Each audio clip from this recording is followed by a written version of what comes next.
Welcome to the Carbonsations podcast, where we speak to some of the leading figures in the emerging carbon industry. Today, our guest is Phil DeLuna, Chief Carbon Scientist and Head of Engineering at carbon removal project developer Deep Sky. Phil, thank you so much for joining us on the show today. It's a pleasure to have you. Now, you are among the most prominent advocates of climate action at the moment, and you have a very interesting background and a long list of achievements under your belt. For one, you are a Forbes 30 Under 30 recipient, you're a finalist of the X Prize competition, and unlike with most of the folks we've interviewed on this podcast, I know that your professional journey pretty much already started with carbon from the get-go. But please, I would love it if you could share with us a little bit more detail about how you got started and what you've been doing prior to joining Deep Sky.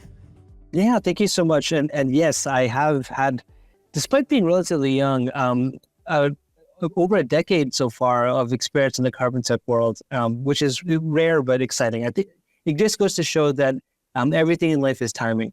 So my own background, I have a PhD in material science and engineering from the University of Toronto, where I studied primarily electrochemical CO2 conversion into fuels and chemicals.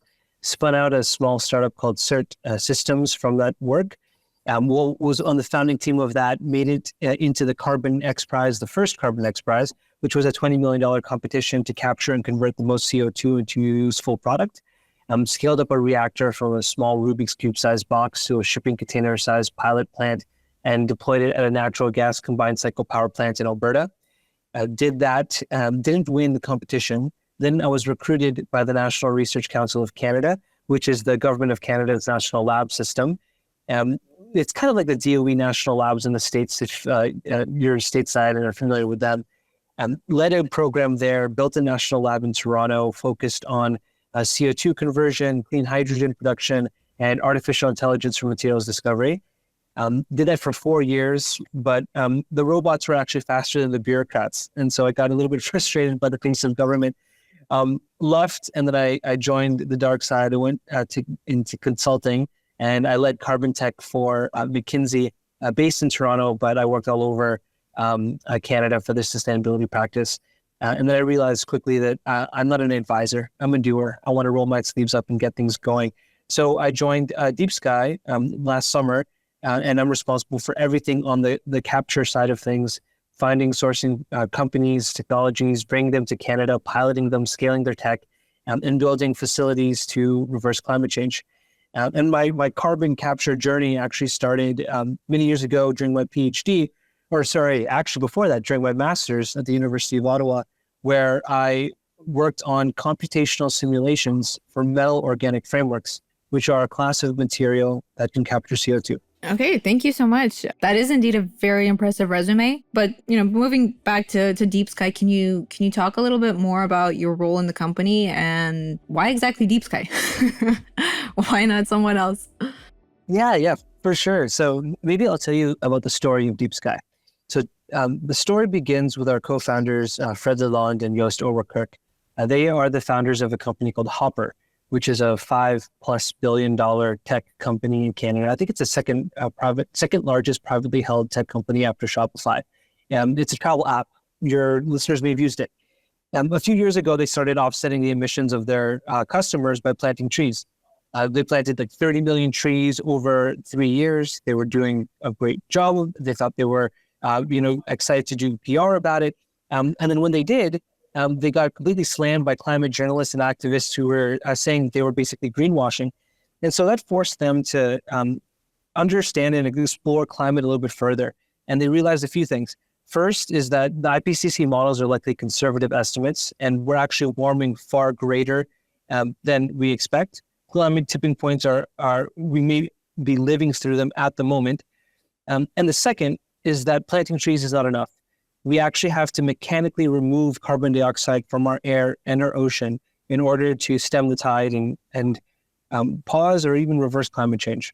And so they started Deep Sky, which is, I believe, the world's first technology agnostic project developer and owner-operator of infrastructure to do carbon removals.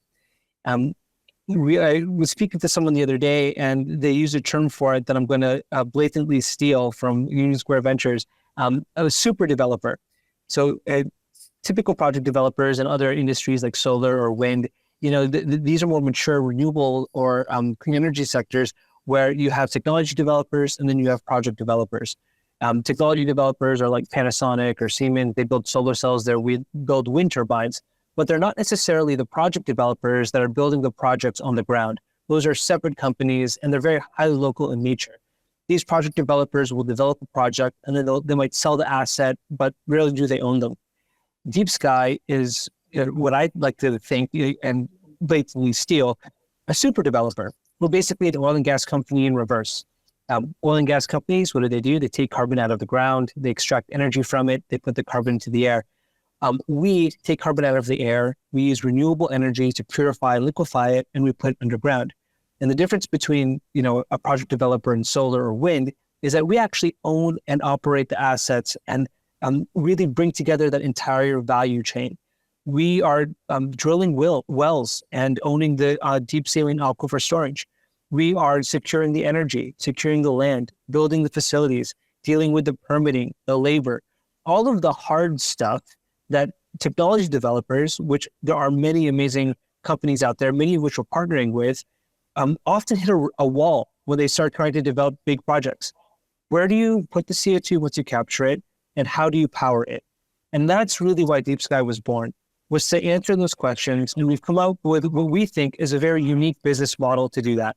Brilliant. I'm glad you mentioned all these partnerships because we've been following Deep Sky's development very closely. And especially in the last year, there's been like this boom of partnerships that the company has forged with CDR startups. And you've already formed a pretty big network. So the obvious question that first comes to my mind is how you're managing with so many new partnerships. But specifically, I'm more curious in like the nitty gritty of what it looks like for these companies to be partnering and collaborating with Deep Sky. Yeah, it's a really great question. So the nitty gritty of how we do partnerships. First, let me just talk about the sort of business model on why we're partnering with so many companies in the first place. When you look at the carbon removals market and the technology landscape today, it's very fragmented and there are many, many companies. You kind of have the first generation, carbon engineering, now owned by Occidental Petroleum and under the 1.5 project developer label. You have Climeworks and you have Global Thermostat. And these companies have been around for 10 years plus. But in the recent years, there's a long tail of new companies that are 2, 3, 1 year old that have really emerged since actually the start of the Carbon Removal X Prize in 2019 and 2020. And in these companies, they haven't yet developed or piloted their technology. And they are so diverse in so many different ways. Some are doing solid swing absorption, moisture swing absorption. Some are using electrochemistry and electrochemical approaches, electrodialysis, electrolysis. There's so many different chemistries that are trying to be commercialized at the same time. And so if you're looking at this from the first principles perspective and you're not sure which technology is necessarily going to scale, why would you just pick one? And that's why Deep Sky is building what we're calling Deep Sky Labs, our testing and validation center, where we're going to bring pilots anywhere from 50 tons per year to 1,000 ton per year units to Canada so that we can test them side by side in the hottest day of the summer to the coldest day of the winter and understand how they operate. We want to benchmark these technologies, see what their strengths are, what their issues and challenges are, and how scalable they are. And we believe this will be the first of a kind in the world taking this approach and building this ecosystem where if you are a startup and you're developing new technology, the first thing that you should be thinking of is, how do I go get my technology piloted at Deep Sky? How do I understand how I compare to my peers? And how do I get plugged into an infrastructure that already exists so I can start removing CO2 cleanly and permanently today? That's really what Deep Sky Labs is about. And that's the core of what our partnerships are based on, providing this platform for our partners to come externally validate their technologies. And then hopefully the best technologies that we identify at Deep Sky Labs, we will enter commercial at-scale agreements with to build large-scale facilities. To give you a sense of size, Deep Sky Labs will only be about 3,000 tons per year, expandable, but initially 3,000 tons per year. Our commercial facilities, we want to be anywhere from 300 to 500,000 tons per year, and we want to build hundreds of these facilities across Canada. So we need to find a robust pipeline and funnel of these technology companies so that we can start building these things at scale. Now, how does this work? Why would a technology company and a partner come with us, and how are we dealing with it all? Well, simply, we are building the facility. We're providing the standardized pads with utilities like electricity, water, compressed air, everything that these units need in order to operate. But we are going to be putting sensors and validating the CO2 across the entire process so that we can track every molecule. And that's really important for MRV, monitoring, reporting, and verification, in order to generate a credit, issue a credit, and sell a credit. So we're doing all of that and building all of that at Deep Sky Labs. And the way that we're working with our partners are, they are side by side. We're thinking about how they're building their pilots, how the tie-ins will work, the size and form factor, the loads, the electrical loads, the mechanical loads, the weights. And we are building our facility to accommodate all of our partners in one shared balance of plant, meaning that the output streams of each of these different, we call them APUs, air processing units, are combined and then purified and liquefied in the same compressor, liquefaction unit for transport and storage. Wow. Thank you so much for the detailed response. That's really kind of shines a light on how Deep Sky operates. Since you talked about all of Deep Sky's projects and facilities being built in Canada, what is the political landscape like for CDR? Yeah, so Canada is the best place in the world to build carbon removal at scale for a few reasons. First, the natural resources and its potential. There is enough geologic storage in Western Canada across Alberta, Saskatchewan, and Manitoba to literally reverse climate change. We could capture from the air every single ton that humanity has ever emitted since the dawn of the Industrial Revolution and store it in Western Canada because the capacity is so great. At the same time, Canada has an abundance of renewable electricity in the terms of hydro in Quebec, in Manitoba, in British Columbia. Clean, renewable electricity, and it has some of the best places to build solar and wind, again, in those regions in Western Canada that are actually right on top of the storage. So from a natural resource perspective, we are very blessed. At the same time, some of the first advancements in carbon removals and this technology happened in Canada. David Keith, one of the pioneers academically in the concept of carbon removal, who founded carbon engineering, was a professor at the University of Calgary when that company was founded. Svante used to be in Ventus, one of the leading carbon capture, both point source and now entering into direct air capture the companies was here as well. So the amount of knowledge is incredible here. And then finally, to answer your question on the political climate, it has some of the most progressive policies in the world when it comes to carbon removals. Now, everyone talks about the United States Inflation Reduction Act, which is incredible, and the 45Q tax credit, which is immense, $180 per ton in a production tax credit for direct air capture. In Canada, we have what's called the CCUS investment tax credit, the carbon capitalization and storage, ITC. And this investment tax credit is a 60% rebate on all CapEx that is deployed towards direct air capture projects. And why that's important is because CapEx is money that you can spend today. When you're getting a large project off of the ground, financing the equipment is actually the most difficult thing. And especially because first-of-a-kind plants have very different risk profiles and aren't able to get access to traditional project financing, and actually have to look into other means like venture debt or non-dilutive government funding or government procurement vehicles and these sorts of things. But having a tax credit that tackles the CapEx, which is really important to get a project off the ground, it allows it from going from a $1 billion project to a $400 million project.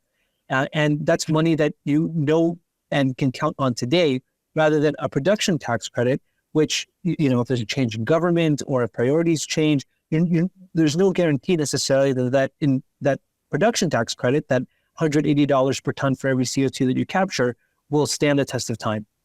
And so there's the incentive base politically in Canada that is really great federally. Provincially, there are some incredible supports. In Alberta, they're already including a 12% top up to that investment tax credit. So you can get up to 72% in capex reduction for a direct air capture facility. In Quebec, where we're located, the Quebec government is actually an equity investor into Deep Sky. Part of our $75 million Series A raise in the fall, $25 million of that was via Investissement Quebec and the provincial Quebec government themselves.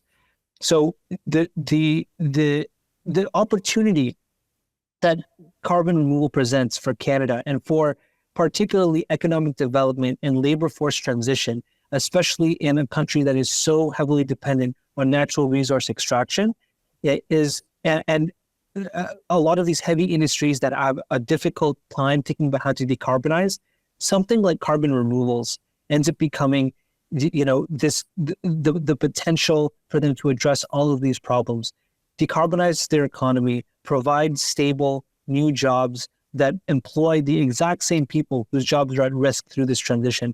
And I think a lot of politicians, policymakers, and public servants not only recognize that, but are excited to act on it. So with all of that in mind, what would you say the future of carbon removal looks like, specifically in Canada, but maybe also beyond its borders? And how does that align with what Deep Sky is doing now?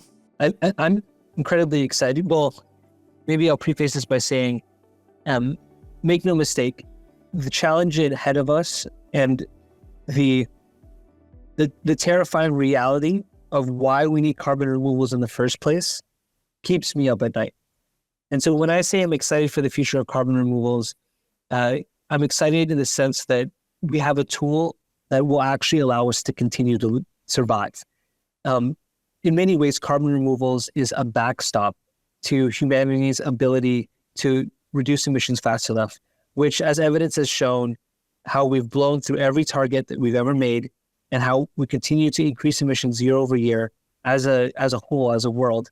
We need this technology and we need this backstop more and more every single day. And so I think the future, while hugely important and represents incredible opportunity, is mirrored by the risk and by the size of the problem that we have to deal with. So I'll preface all of that by level setting there. We're talking about 10, and these are conservative estimates from the IEA and from the IPCC, but 10 billion tons of CO2 that need to be removed by 2050.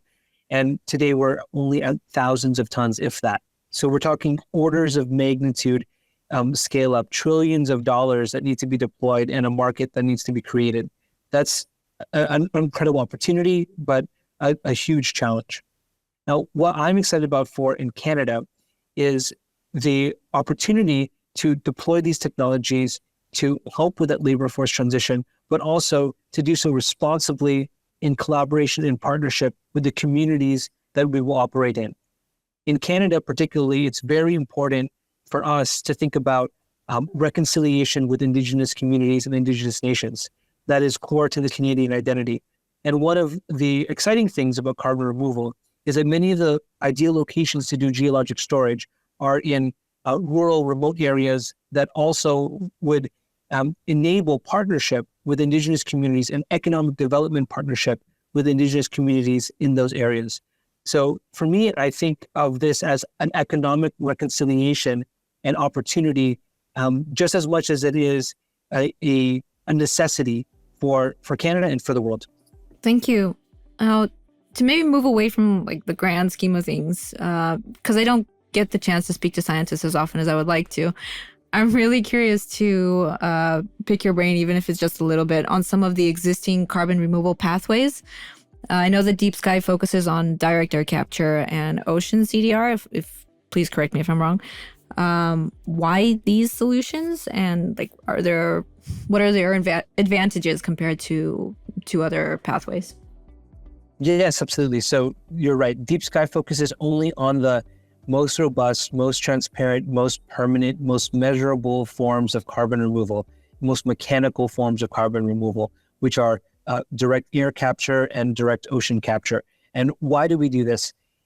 If we think about all of the different routes for carbon removal, you can go on in terms of a spectrum. Everything from nature-based open system removals to engineering, mechanical-based closed system removals. And there's lots of things in between, like enhanced rock weathering and ocean-enhanced alkalinity and biomass production and biomass removals and storage. But we are focused on the hardest stuff. And why? Because you can measure every single ton of CO2 that you remove from the atmosphere or that you remove from the ocean. And the reason why that's important is because that is what provides us with the fungibility and the tangibility that we can generate a carbon credit where you know with certainty that the dollar that you spent on that removal is there. And that's why we're also focused on the storage side with only storage, not utilization, and only geologic storage, where we can turn CO2 into either rock permanently through in situ or ex situ mineralization, or where we can store it in deep saline aquifers that are our deep sedimentary storage that are 2 kilometers underground, and where we know that it's safe and the cap rock is stable and the pressure is high enough that CO2 will not come back to the surface. And so the advantage is really, when we think about this, like maybe just to level set the advantages, and I guess you could say disadvantages. The advantages are that they're highly permanent, highly measurable, highly robust, meaning that you know exactly what you're getting. Whereas, for nature-based, if you're looking at planting trees, it takes many years for those trees to grow. They may not necessarily be permanent, because if there's a forest fire, then the CO2 that's embedded in that tree or the carbon that's embedded in that tree will literally go up in smoke and become CO2. That's just an example. Disadvantages, I guess you could say, or challenges that we need to address in order to scale. Number one, today they're very energy intensive. And what we're doing at Deep Sky are trying to identify technology routes that have the lowest energy intensity possible, or are on the path to at least demonstrating 1,000 kilowatt hours per ton of CO2. The second piece is that these technologies haven't necessarily been scaled yet. That's what Deep Sky is trying to do as well. And the third is that some of these technologies require a good amount of water. And so again, Canada is well positioned in that space. We're, I think, the country with the most number of lakes in the world, and lots of water resources. But we still have to find ways to develop new technologies that don't use as much water. And in fact, some of our partners actually produce water in their process of capturing CO2 from the air. So that it kind of gives a lay of the land and why we're most focused on carbon removals in the sense of direct air capture and direct ocean capture, because we can measure it and we can generate the most robust and most permanent credit from those removals. Speaking of credits, what is Deep Sky's business model? Are these credits generated from removals that have already taken place, or are these future carbon removals that you sell? Yeah, absolutely. So our business model is simple. We generate carbon credits that we sell to the voluntary carbon market, and then eventually to compliance carbon markets, and ideally markets that are more commoditized and fungible and tradable and securitized in the future. So we are hoping to announce in spring, the coming months, that the first 10 years of our Deep Sky Labs facilities, all of the carbon that we are going to remove and generate credits from will actually be sold. We're in the process right now of finalizing a syndicate of buyers across the banking sector, the tech sector, and the heavy emitter sector that are coming together to purchase every single ton of CO2 that the Deep Sky Labs project and facility will generate. And this is different from, advanced market commitments like Frontier or some of these other early stage purchases, pre-purchases, where they're giving cash up front. Instead, we're saying we are so confident that we're going to be able to do this, that we don't need your money right now. We will take the cash on delivery. But what we want to ensure and get access to is a group of first mover buyers that are willing to purchase our credits now at the labs facility. And what they also get is optionality to our commercial facilities once we scale. And so it's part about what Deep Sky Labs is doing is creating a platform not only to provide credits and removals to the market, but also knowledge and to share in part of that journey of the technology discovery journey, that scale-up journey, and understanding more deeply and combining forces and resources to help move this industry forward together. Thank you. And so in that same line of thought, kind of, and this will probably be my final question before we wrap up the episode, are there any plans of expansion beyond Canada for Deep Sky just yet? Or any other plans, announcements? What's in the pipeline for Deep Sky? Yeah, great question. There's lots in the pipeline for Deep Sky. So we still haven't finished announcing all of our partners. We have a couple more direct air capture companies that we're going to be bringing on site that our wonderful and talented Vice President of Communications and Marketing is going to be helping us lead the charge on. I'm saying this because she's in this call right now, listening in. So I'm, of course, being a really great colleague. Great shout out to Brooks. But so there's many announcements coming up ahead in terms of partnerships. At the same time, we're going to be announcing our locations for Deep Sky Labs Air and Deep Sky Labs Ocean very shortly, where we're going to be actually bringing and pulling all of these technologies and deploying them in the fall. At the same time, we'll be announcing our buyer syndicate, where we will have sold the first 10 years of all of the credits that are generated from Deep Sky Labs to a consortium of buyers, which we just talked about. We'll be announcing more and more all the different partnerships and technology that we're going to be developing. To answer your question on our plans for expansion. Now, this is actually a really good question because it drives to the point on the fundamental differences between being a technology developer and a project developer. As a technology developer, your market is the world. You want to develop technology, own your IP, build units and machines and mass produce these so that you could sell them to the world. A project developer is incredibly local. And so our plans are to stay in Canada for the short, medium, and even long term, because Canada is what we know. And it doesn't necessarily make sense for us to build a Deep Sky Europe or a Deep Sky US because our team isn't from there. We don't have the political connections. We don't have the cultural context. We don't know the language in some parts of Europe. We don't have the networks that we can draw upon to move quickly and move fast. What sets Deep Sky apart from anyone else is that we are building the best team, the best experts in the world on how to scale technology. And that is so local. It requires a deep understanding of the electricity grid, of the geologic storage you have available, of the labor force, of the permitting, and that moat of trying to build something and the knowledge that you gain from building something in a jurisdiction, that is our IP.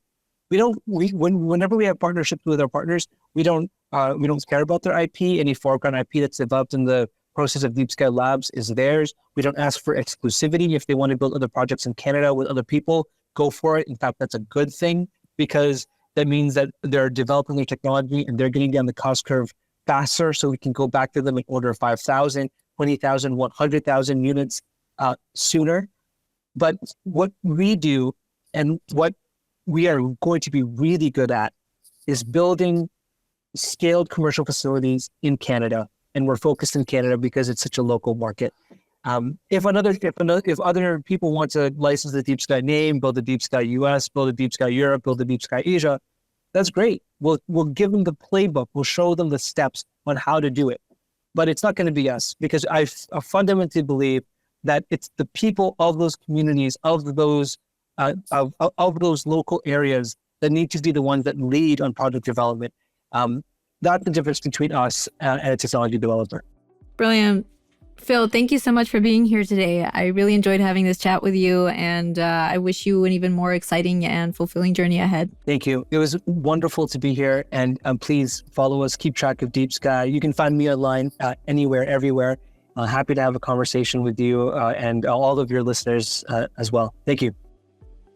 If you enjoyed this episode of the Carbonsations podcast and would like to hear more conversations like this, please be sure to subscribe. We really appreciate the support.